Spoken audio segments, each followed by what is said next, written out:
I woke up to screams coming from the children's room. I quickly ran there to see what was happening. When I got there, I saw Jamie screaming and thrashing around in bed. A while later, Steve, my boyfriend of 5 years and the father of my children, also came into the room. Steve went to check on Leon, who thankfully was still fast asleep despite the noise. I was with Jamie doing my very best to comfort her, but nothing seemed to be working. My actions were futile. She did not stop crying. Steve then decided to come over to her, and when Jamie saw her father, she immediately quieted down. "What's the matter, princess? You had a bad dream?" Steve asked in his soothing voice as he sat on Jamie's bed. Jamie had already crawled into his lap by then. I envied how Steve could get the children in check. He was always able to make the kids listen to him and obey him, unlike me. I always felt like an intruder when the three of them were together. "Yes, Dad," Jamie replied. "You want to tell me what happened in your dream?" He probed further. By this time, I already deduced that, like always, I was going to be of little or no help in this situation, but I still stayed there just in case. "You can go back to bed, love. I got this," Steve said. While other people might be grateful to go back to bed immediately, I just could not. I couldn't even be there for my daughter. I nodded to Steve and went out the door quietly. I stood outside the room for a while and listened to Jamie try to explain her dream to her father. After standing there for a while, I decided to go to the kitchen for a glass of water before I returned to bed. On my way there, I caught my reflection in the hallway mirror, and I could not help but stop and stare. All I saw were chunks and layers of fat, and I silently wondered when and how I became like this. I crossed over to the refrigerator, and for a minute, I took a look at my life, and I did not like what I saw. I was deeply rooted in this life of uncertainty and insecurity. I envied Steve and wished I was like him. He was so smart and charismatic. I didn't know why on earth he was still with me. Even I did not want to be with myself sometimes. You see, Steve was the kind of guy that everyone liked, which was one of the things that attracted me to him, apart from his looks, that is. He was strong and reliable, the kind of person people looked up to in sticky situations. He was a natural-born leader, and for as long as I could remember, he was always taking care of one person or another. His mother died of a drug overdose when he was just 16 years old, leaving him to single-handedly fend for himself and his siblings. It was a tough time for all of them, but somehow Steve had managed to pull all of them through those dark times. He was like a father to his siblings, and their relationship was beautiful. Unlike me, Steve didn't have any issues with making friends. People always gravitated towards him and his welcoming demeanor. I wished I was like him in so many ways. I wished I could look past all my bad traits and make something relatively beautiful from my life. But I was stuck in this shell, and it didn't look like I was coming out anytime soon. After thinking for a while, I filled Rupert's bowl with food and decided to go back to bed so I could get up early for work. It was a Monday morning, and I had barely gotten through the weekend. The children kept screaming and shouting for the most part, and I was the only one with them. Steve had been gone on a business trip. I was ashamed of myself at how I handled the situation. After yelling at them a couple of times, I couldn't stand it anymore, and I went to the bathroom and locked myself inside until they slipped off. I was still thinking about this at my workstation when I heard someone call my name. "Hi, Lisa," Maggie said happily. Maggie was my best friend, and she worked in the same hospital. Unlike me, she was important there, and she had her own office to show for it. Maggie was a hotshot doctor who, at 34 years old, was well accomplished and still looked very sexy, almost as if she was still in her 20s. Unlike me, I looked older than my age, and it was depressing. "Hi, Maggie," I replied. I tried to match her enthusiasm, but my voice sounded high-pitched and weird. "How was your weekend? Did you have fun?" I asked while wagging my eyebrows at her. Maggie always had fun weekends and would tell me all about them when we met up. Maggie even talked to me about God now and then, but I didn't believe there was a supreme being or anything like that. I mostly just listened to be polite. "You bet I did, girl. I'll tell you all about it at lunch," she said as she went towards her office. Once again, I was all by myself, thinking about how little impact I had to the hospital. The rest of them, Maggie included, seemed very comfortable and happy working there, and I was barely getting along. Aside from the fact that I wasn't earning a lot, I felt that I did not have a lot to offer either. I was easily dispensable. Anyone can enter information into a computer. It wasn't as though I was satisfied with my life and how everything was going. I wanted more. I craved it, in fact, but I didn't know how to go about it. So I just kept on existing and living my sad life.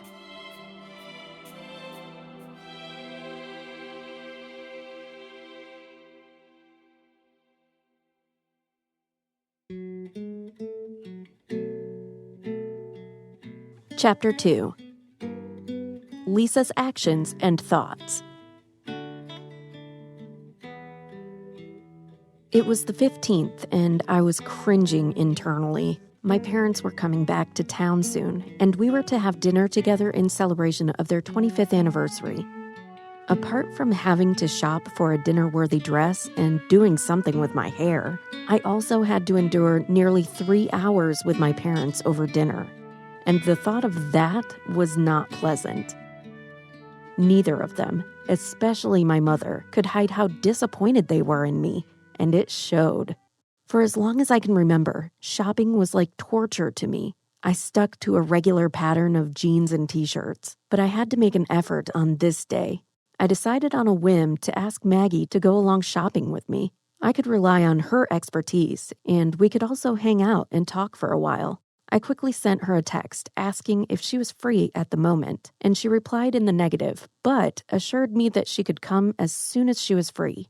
I decided to use that time to update the information of some patients on the company's system, and I was so engrossed that I didn't notice when Maggie came in. She was looking stunning, as usual, in black pants and a pink chiffon top. Her hair was pulled up in a messy bun on her head. How did she manage to pull off a classy look all the time?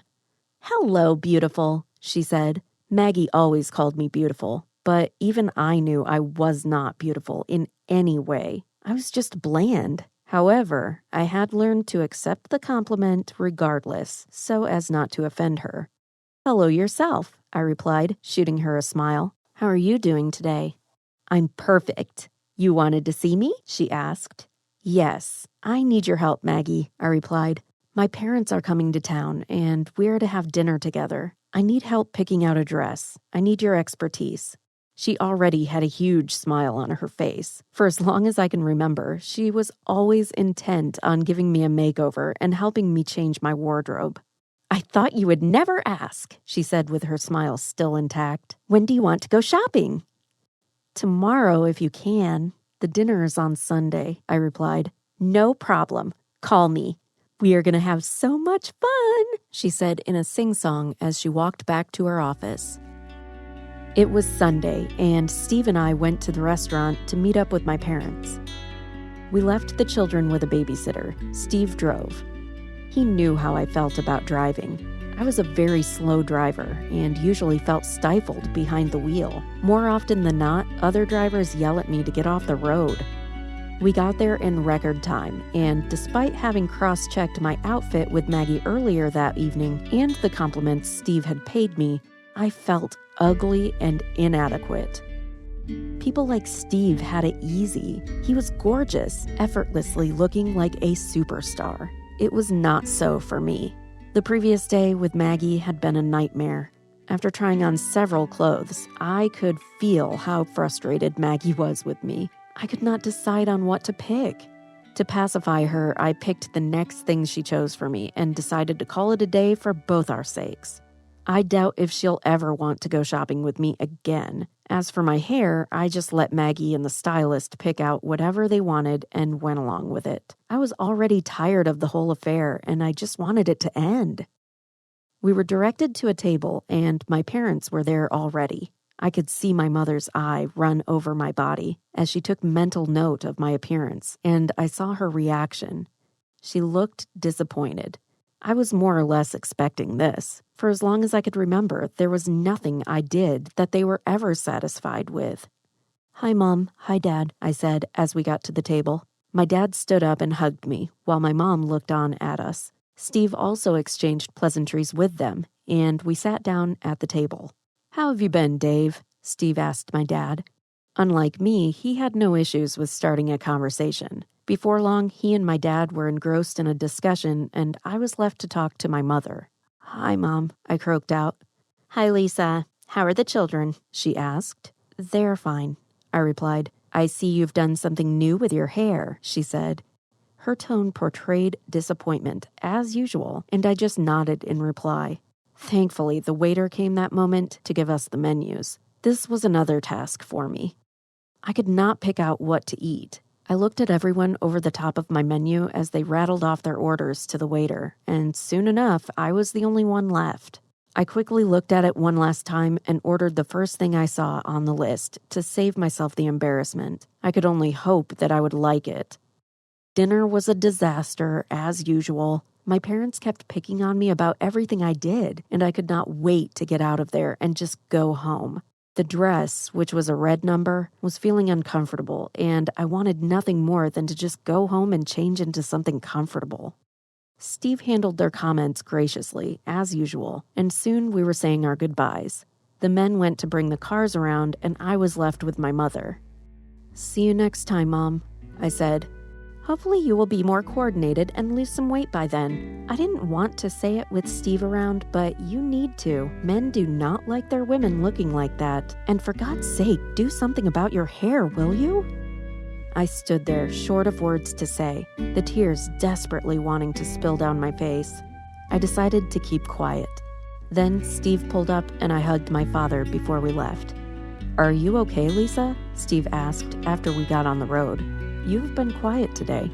"Yes, I am fine. Just knackered," I replied. I didn't want to recount my mother's comment to him.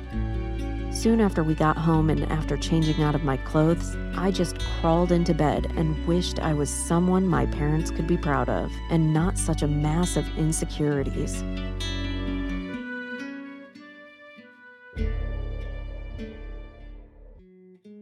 Chapter 3, One Afternoon in the Park.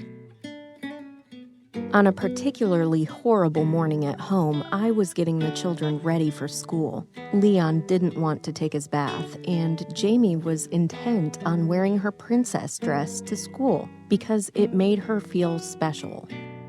It took the intervention of Steve to get them to school, and I started to question my abilities as a mother, although Steve tried to reassure me that I was not a bad mother. I got to work, and even though I had a lot of information to upload to the company's database that morning, I couldn't concentrate on anything. My mind was wandering. I was really tired from all the chores I had to do at home and the constant heavy feeling of inadequacy that I had been dragging around, like my weight. Everything was starting to get to me, and I considered talking to Steve about it when I returned home that night.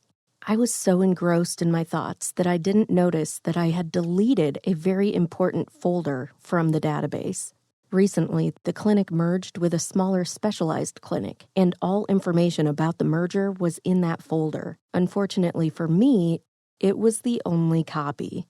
As my mind processed this information, the horror I felt was unexplainable. I wanted the ground to swallow me that moment.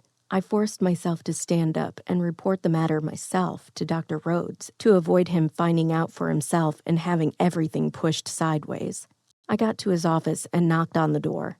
"Good morning, Dr. Rhodes," I said. My voice was shaky at this point. "Good morning, Lisa. How are you?" he asked in his kind voice. "Something happened, sir," I replied, deciding to skip answering his question. "What is that, Lisa?" he asked, his face taking a look of concern. "This morning I was updating the information on the clinic's system and something happened," I said, wondering how I would tell him what I did. "What happened?" he asked. "I deleted some files by mistake," I replied. "Well, that is hardly anything to be worried about. I'm sure we can get them back," he replied kindly. "By mistake, I deleted the merger folder, sir," I said in a hurry, and I saw his face change. "What?" he replied. Anger was evident on his face by then. "How did this happen? That is the only copy we have. What is wrong with you?" "You know what? Get out of my office. Go to Human Resources. I will phone them ahead. Just get out," he bellowed. I shuffled quietly out of his office and went straight to Human Resources like he told me to. On the way there, I tried to ignore the stares that I was getting from my coworkers. As he said, he had already called them, and when I got there, I was asked to take the afternoon off while they resolved the problem I had caused. I nodded weakly and proceeded to walk to my workstation to pack my things. I turned around and saw Maggie approach my table. She had a very worried look on her face. "I heard what happened, Lisa," she said. Since I was not in the mood to talk, I just nodded. "I am very sorry. Where are you going now? Do you want me to come with you?" she asked, with concern etched on her face. "No, Mag, there is no need. I will be fine. I just need some time alone," I replied. I had already finished packing my things at that point, so I just waved to her and went out. I decided to call my mother to help me pick up the children from school and watch them for a while since my parents were still in town. Surprisingly enough, she agreed without asking too many questions, and I got into my car. The plan was to drive around and clear my head, but on a whim, I decided to go to the park. I reached for a blanket in the back seat and looked for a tree with enough leaves for shade. I found one easily, switched off my phone so as not to be disturbed, and just lay there thinking. Soon enough, I fell asleep, and I saw myself in the same park. Just as I was wondering what I was doing there, I heard a voice call my name. "Lisa," the voice called out. I looked around, wondering who was calling me, but I did not see anyone. "Yes," I replied, still on the lookout. "It hurts me to see you struggle through life like this," said the voice. In the dream, I suddenly felt a heavy weight come upon me. I was so sad. I did not even realize that there were tears dripping down my face. "Lisa, you have hurt for too long. I am here to take away your pain," the voice continued. "Who are you?" I asked amidst my tears. "How do you know me? What do you want from me?" "I am your friend, Lisa," the voice replied. "I just want you to live life as it's intended, and not under the shadow of insecurity. You deserve all the love and happiness in the world," the voice answered. "How do you know so much about me?" I asked. "I have known you for a very long time, Lisa. I even know when and where your feelings of inadequacy started," the voice said soothingly. "You do?" I asked curiously. So far, I had not perceived any sinister motive from the voice. "Yes, Lisa. It all started when you were 10 years old. You prepared a sandwich for your parents' lunch, and they rejected it, claiming you had not made it properly. As minute as it may seem, this experience has defined all your experiences to this point. Since that time, you have been feeling inadequate in everything you have done: sports, arts, dancing, theater, cleaning the house. Getting A's in school made you feel better. Since that moment in your life, it has been as though a never-ending void had been created in your mind. You have never felt you were good enough since then," the voice concluded. I began to consider all the voice was saying, and it started to make sense to me. That is why my first 3 boyfriends left me. I always have felt inadequate, until Steve and I started dating. Once I became pregnant, I moved in with him. Until today, I always felt like he would walk up to me one day and tell me he doesn't love me anymore, I thought out loud. "Enough is enough. It is time to stop trying to please everyone else," the voice said with authority. I woke up with a start. I immediately looked around me, but I did not see anyone. I stood up and reached for my things. I felt strangely at peace, and far better than I had in a very long time. It was then that I switched on my phone and saw that Maggie had left several voicemails. I decided to call her back. I had to tell someone about the weird dream I just had. She picked up on the first ring, and after assuring her that I was fine, I told her about my dream. She was still at work, so we agreed to meet later in the week to talk in detail about it. I went back to where I had left my car and drove home. humming a song under my breath.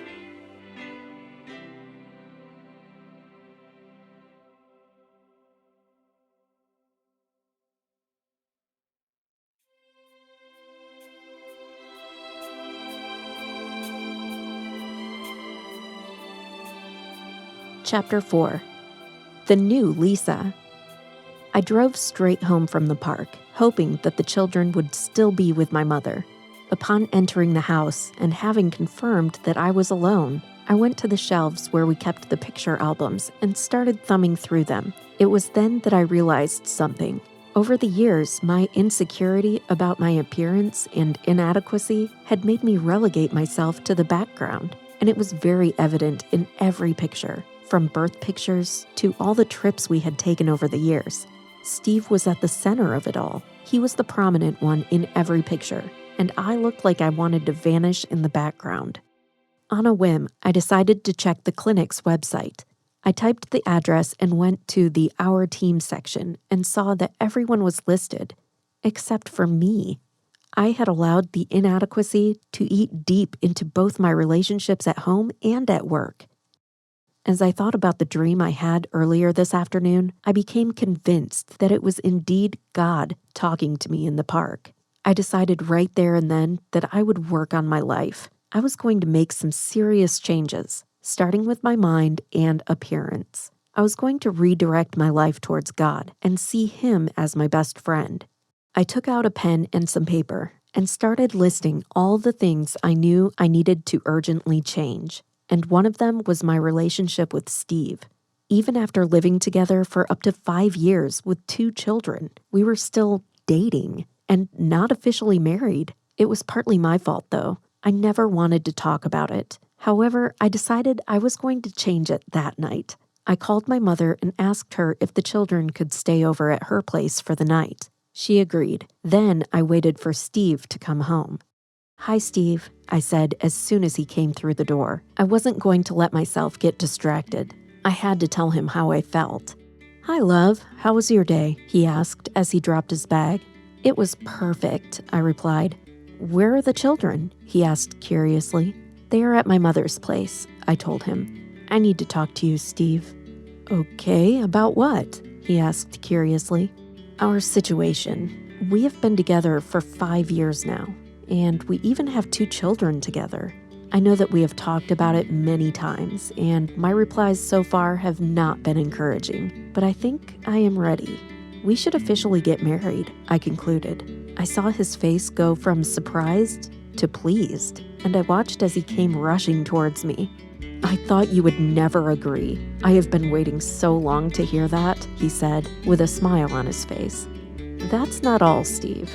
I have decided to take control of my life and go back to school to get an actual degree. There will be a lot of changes around here, and I will need your support," I said. "Wow, Lisa, that's awesome," he said, with genuine happiness evident on his face. "I will do anything to support you. I love you, Lisa." As he pulled me in for a hug, I replied, "I love you too, Steve," and I settled into his warm embrace.